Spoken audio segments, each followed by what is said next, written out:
Hi, I'm Minister Morgan, and I'm so honored to be a participant and a partner with this D&B Toolkit. My company is MAM Inc. and my nonprofit Act for Life have partnered up to share these stories. I have one-woman shows that I travel across the country with, and in the course of touring the shows, we address mental health issues, emotional health issues, physical health issues, as well as trauma-informed care and spiritual issues, and we're able to encourage people to know that they are not their issues. I am not my issues. He is much bigger than every issue that we will face. But a big part of understanding our identity and overcoming the issues is education, which is why I'm so honored to be a part of this toolkit. So within the course of the toolkit, you'll see a couple excerpts from my show, but in actuality, they have been tweaked specifically for you for the toolkit. I'm going to be dealing with a character that has diabetes, also one that has hepatitis C and HIV, and the other character is dealing with sexual assault and domestic violence. And again, with these issues, like any other issues, he's bigger and we're not our issues. And so a big part of what I try to do is encourage and inspire people, and I know that's what this toolkit is doing, inspiring, encouraging, and educating to make sure that we all experience whole person health, mind, body, and spirit, healing from the inside out. Continue to heal. I look forward to hearing from you. MorganAveryMcCoy.com. Enjoy.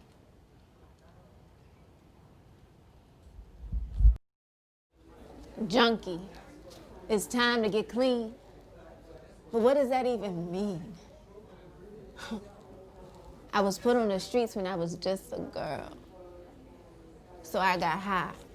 I got high to numb, to forget the things that I had done, to forget where I was and who I'd become.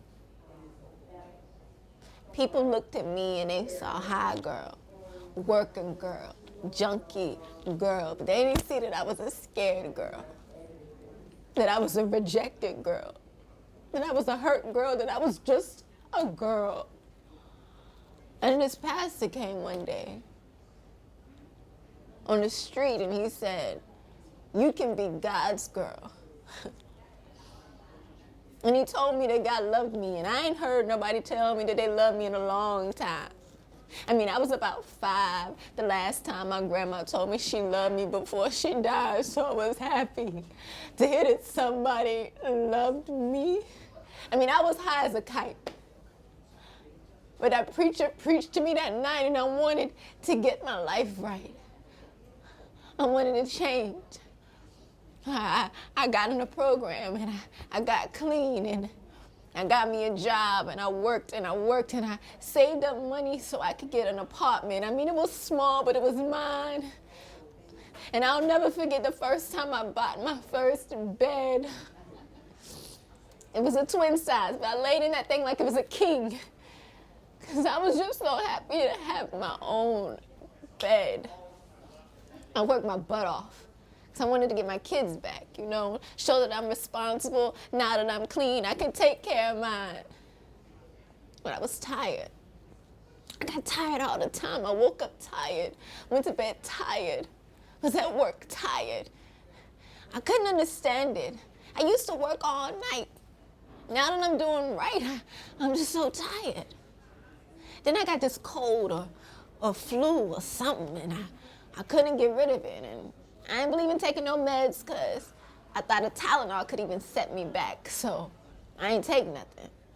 But the cold wouldn't go away. So finally, I went to the doctor. I figured, you know, they could give me a shot or give me some antibiotics, something to get this thing out my system. But then they told me that even though I was clean, my blood was dirty.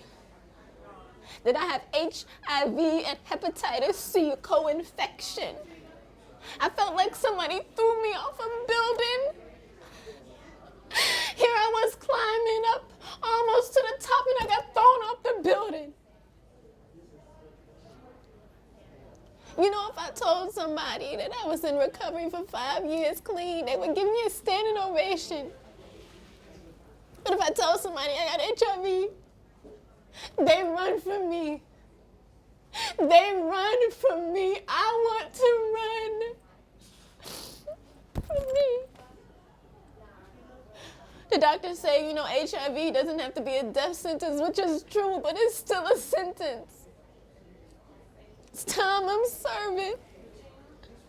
I'm clean, but my blood is dirty. I got HIV, hepatitis C. Those are my issues. You want to be me?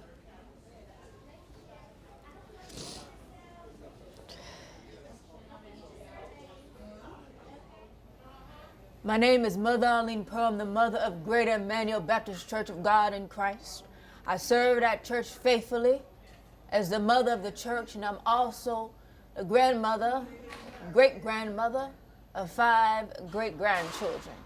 And I take care of my great-grands because their mama got messed up with the drugs and she can't take care of them or won't take care of them right now. And their grandma don't want to take care of them, and so I take care of those babies as best as I can. And I keep them in church. And one day, one of the deacons came and asked me, "Mother, have you been drinking?" And I said, "No, deacon, I ain't had no drink since 1965. And he told me that maybe I should go to the doctor because I smelled like I'd been drinking. And finally, I went to the doctor. I was so busy taking care of all my great-grandbabies that hadn't gone to the doctor myself. So finally I went on to the doctor, and the doctor told me that I had the sugar. The sugar diabetes. And one thing about sugar diabetes is it ain't sweet. Figured out that that's what was messing up my eyesight. One of my great-grands had brought me his report card. I thought he had all A's, and it was really some F's. Realized that was what was going on with my eyes, and why I was feeling so tired. And the doctor told me I got to take this insulin twice a day. Got all these pills that I got to take now. It's hard keeping up with the pills that I got, the insulin, my blood pressure, and keeping up with these children. But I do the best that I can. And now I'm on dialysis, and I got parent-teacher conferences the same day as my dialysis. It's hard. Feel like I got one foot in hopscotch and the other in hospice. I'm changing diapers, and I'm wearing diapers myself. My issue is that I'm the babysitter. But I'm so old now and sick now that I need a babysitter.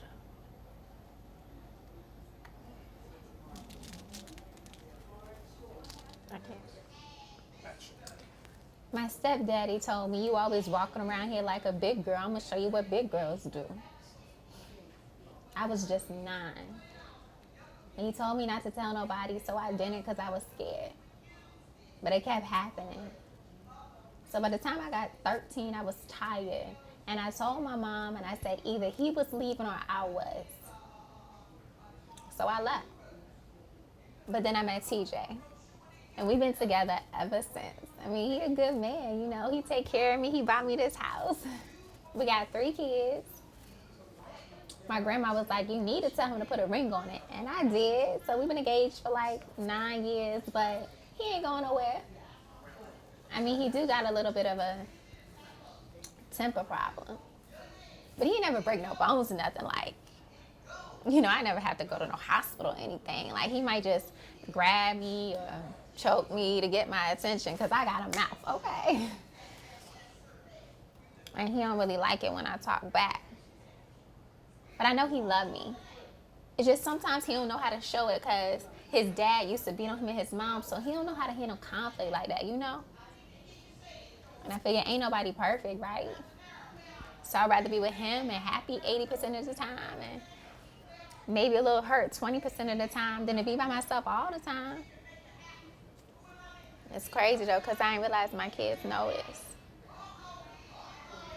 Until my son came to me, he was like, "Ma, I want to rob a bank." And I was like, "What you want to rob a bank for? He's 4 years old." And he said, "So we can run away from Daddy. And I know you ain't got no money." I love my fiance, I really do. But I love my kids too. And I don't want them growing up scared or being like him. All right. I'm in love with a dude that got some temper problems, okay? That's my issue.